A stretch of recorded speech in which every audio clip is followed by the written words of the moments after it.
তুলুঙা নাও দুৰ্গম পথ আৰু মাতৃৰ কোলাত উঠি বিদ্যালয়লৈ কণ শিক্ষাৰ্থীৰ যাত্ৰা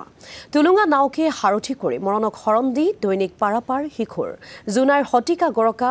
কেমি আৰু পুৰণা জেলেমগাঁৱৰ মাজেৰে বৈ যোৱা চিলে নৈৰ ওপৰত এনেদৰে দৈনিক বিদ্যালয়লৈ আহা কণ শিক্ষাৰ্থীৰ অঞ্চলটোৰ বিধ্বস্ত বাটপথৰ বাবেও শিক্ষাৰ্থীসকলে মাতৃৰ কোলাতে উঠি যাবলগীয়া হৈছে বিদ্যালয়লৈ উপযুক্ত বাটপথ আৰু চিলে নৈৰ ওপৰত দলং নথকা জ্ঞাতো ভুগিবলগীয়া হৈছে অভিভাৱকৰ লগতে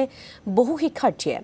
কণ শিক্ষাৰ্থীৰ নিৰাপদ যাতায়াত নিশ্চিত কৰি পথ সুগম কৰাৰ বাবে বিভাগীয় কৰ্তৃপক্ষক ব্যৱস্থা গ্ৰহণৰ দাবী জনাইছে স্থানীয় ৰাইজে যাবলৈ বহুত অসুবিধা হয় নাওটো কেতিয়াবা নাহে আৰু আগত দলং আছিলে না আছিলে দলংটো কি হ'ল দলংটো জুন মাহত ভাঙিলে স্কুললৈ যাবলৈ অসুবিধা হৈছে পঢ়িবলৈ অসুবিধা হৈছে কেতিয়াবা লাইনো নাহে যদি কেতিয়াবা নাও নোপোৱা কি অসুবিধা ভৰিৰ পৰা আহিব লাগে নদী পাৰ কৰি কিনি যেন তেন পাৰ কৰোঁ আৰু বেগটো হাতত লৈ কিনি কাপোৰ কানি ভিজি যায় নে নাযায় ভিজি যায় এই নদীখনৰ নাম চিলে নদী একচুৱেলি কিন্তু এই পাহাৰৰ পৰা বৈ আহে কিন্তু ইয়াৰ নামটো হ'ল আচল নামটো হ'ল চিলে নদী গতিকে এইখন নদীত মানে ইমানেই অসুবিধা হয় আমাৰ দলং নোহোৱাৰ কাৰণে কাৰণ আমাৰ কেমি গাঁওখন সিপাৰত আছে গোটেই আমাৰ হেৰিবিলাক সিপাৰত আছে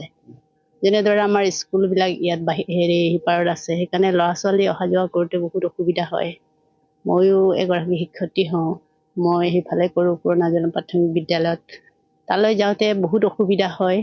জোনাইলৈ যাবলৈ হ'লে আমি অৰুণাচলৰ ৰাস্তাইদি যাব লগা হয় সেইকাৰণে তাত এনেকুৱা হয় যে মাজে মাজে চেকিং চলি থাকে পাৰ্মিট বিচাৰে আমি ইয়াত পাৰ্মানেণ্ট থকা মানে লোকেলিটি হিচাপে আমি ইয়াত পাৰ্মিট বিচৰাটো বা তেনেকৈ চেকিং কৰাত আমাৰ বহুত অসুবিধা হয় সেইকাৰণে অসম গভৰ্ণমেণ্টক মই আহ্বান জনাইছোঁ যে মোৰ ফালৰ পৰা বা গোটেই আমাৰ কেমি ঐৰামঘাট জেলম গাঁৱৰ হৈ মই আহ্বান জনাইছোঁ যে অতি সোনকালে আমাক ইয়াত আইৰণ ব্ৰিজৰ